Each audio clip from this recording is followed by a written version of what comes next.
మీకు మనసు లేక రేవంత్ రెడ్డికి ఫ్రీ కరెంట్ ఇచ్చుడు రైతులకు ఇచ్చుడు ఇష్టం లేక ఇది ఎగబెడుతున్నట్టు కోతలు పెడుతున్నట్టుగా ఇవాళ మేము భావిస్తా ఉన్నాం. ఇప్పటికైనా వెంటనే థర్మల్ విద్యుత్ ఉత్పత్తి పూర్తి స్థాయిలో నడపండి, రైతాంగానికి 24 గంటల కరెంట్ ఇవ్వాలని డిమాండ్ చేస్తున్నాం.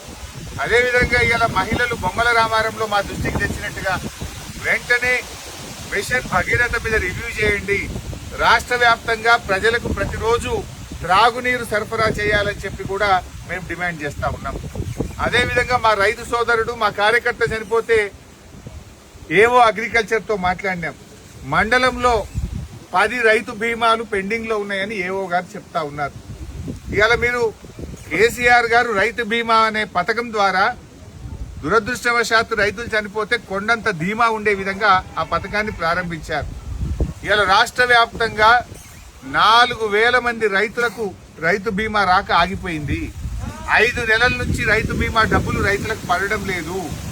గతంలో వారం రోజుల్లోగా 5 లక్షల రూపాయలు వారి కుటుంబ సభ్యుల అకౌంట్ లో డబ్బులు పడేవి. ఏం రేవంత్ రెడ్డి రైతు బంధు ఎగ్గొట్టివి, రుణమాఫీ సగం చేసి యాదాద్రి లక్ష్మీనరసింహస్వామి మీద ఒట్టు పెట్టి రుణమాఫీ సగం ఎగ్గొట్టివి, చివరికి రైతు బీమా కూడా ఎగ్గొట్టదలుచుకున్నావా? ఏం చేస్తున్నారు మీరు?